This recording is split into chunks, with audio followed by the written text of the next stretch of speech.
Hello everyone and welcome back to my YouTube channel, and today's topic is about the instrumental method of analysis, which is in your semester 7. And today we are going to cover an important part, which is electronic transitions. So in UV spectroscopy, whenever we say that there are transitions, so these transitions are basically movements. So a most important prerequisite for UV spectroscopy is conjugation, alternate, single and double bond. So these electrons, they show transition at different levels. So the number one level is sigma, then comes pi, then comes n, then comes pi star, and then comes sigma star. So these sigma and pi are called as bonding electrons. This N is called as non-bonding electrons.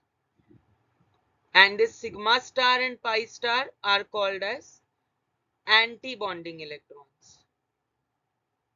So you need to remember that there is a transition of an electron either from sigma to sigma star, which has the highest energy, or it can be N to sigma star, it can be N to sigma star, or it can be pi to pi star, or it can be N to pi star.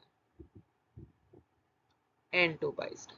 So these are all the possible transitions. These are allowed transitions.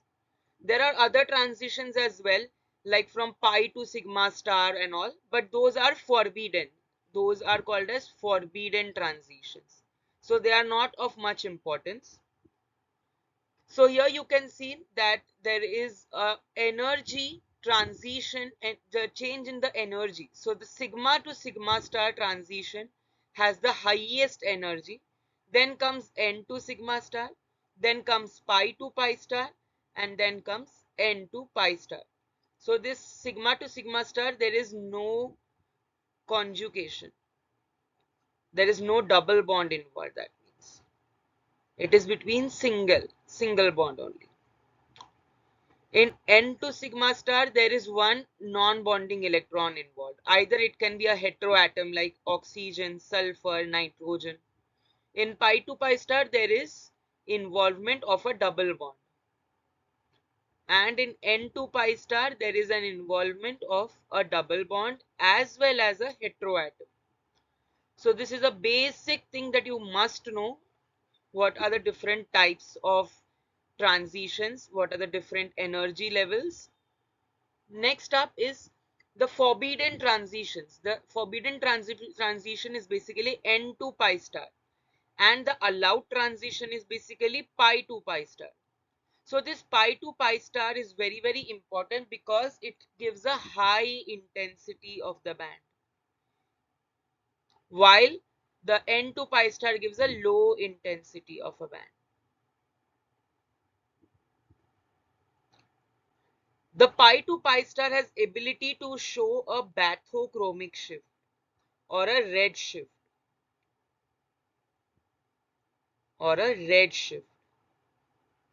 while the N to pi star has ability to show a hypsochromic shift or a blue shift.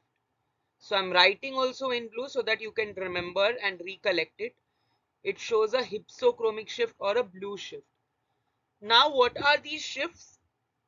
This is basically due to there are various oxochrome and chromophore present in a particular moiety. Oxochrome is basically any group that will increase the color absorbing intensity of a chromophore, and chromophore is any substance or a group that will absorb and emit at a particular wavelength. So now this shifts. So this is a diagram, energy level diagram. So here if it moves on towards a longer wavelength,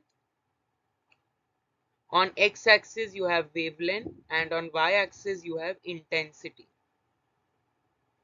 So if there is absorption and it moves on towards a longer wavelength, it is called as a bathochromic shift. If it moves towards a shorter wavelength, it is called as a hypsochromic shift. If its intensity is increased, it is called as a hyperchromic shift. Similarly, if its intensity is decreased, it is called as hypochromic shift. Remember, it is hypo, hyper, and hypso. Do not confuse these three terminologies. So these are the transitions that are allowed and forbidden. And in this diagram, you can see the different transitions that are possible.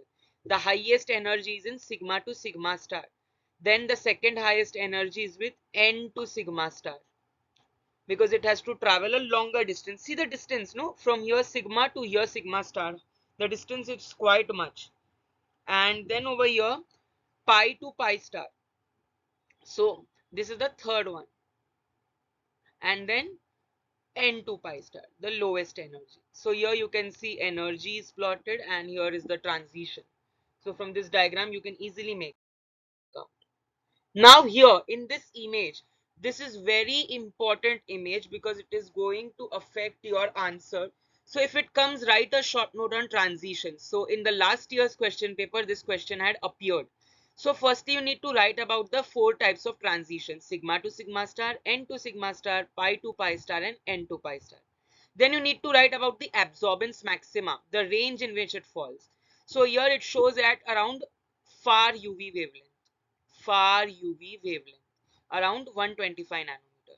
In n to sigma star, it shows in the 150 to 250 nanometer wavelength. So the UV range is around 200 to 400. So again, this is also a vacuum UV region, or you can say far UV region only. Here also you can say it is a vacuum UV region. In the pi to pi star, it approximately shows around 200 to 700 nanometer, which is very important because it, as I said, what is a prerequisite of UV spectroscopy? Conjugation, double bonds. So pi means double bonds. And in N2 pi star, again, it will show approximately around 200 to 700 nanometers.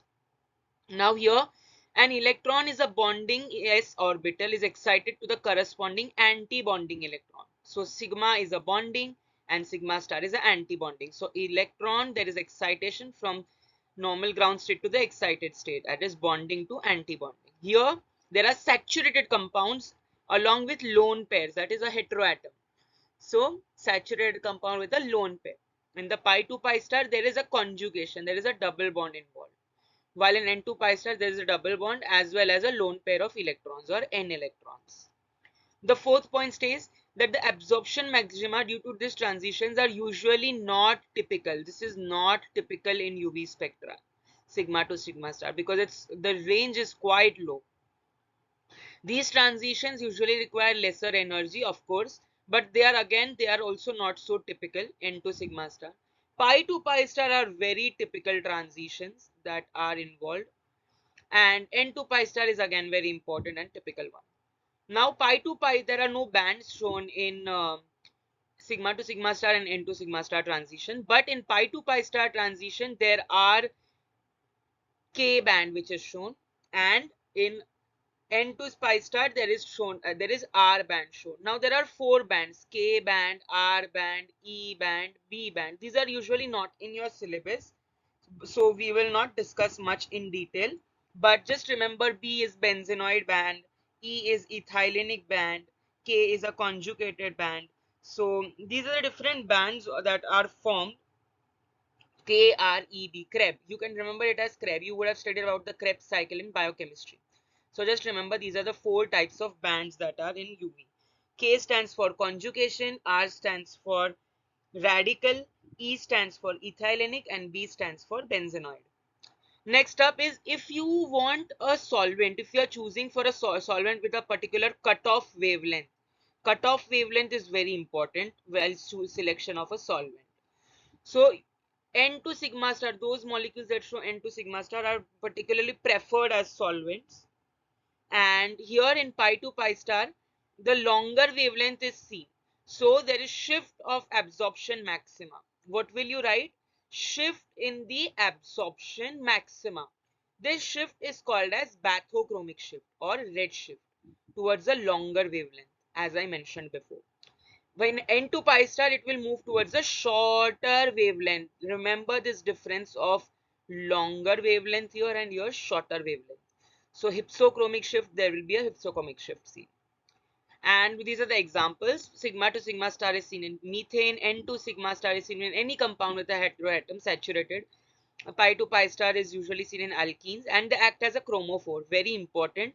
Pi to pi star are those molecules that show pi to pi star have ability to act as a chromophore. And N to pi star show usually a pi bond with a heteroatom. So CO, NO, CN, these are all examples of N to pi star. So that's all for today's video for electronic transitions. I hope you would have learned a lot from this video. If you have any comments or any doubts, feel free to drop them in the comment section. I would be more than happy to help you out. And thank you so much for watching today's video.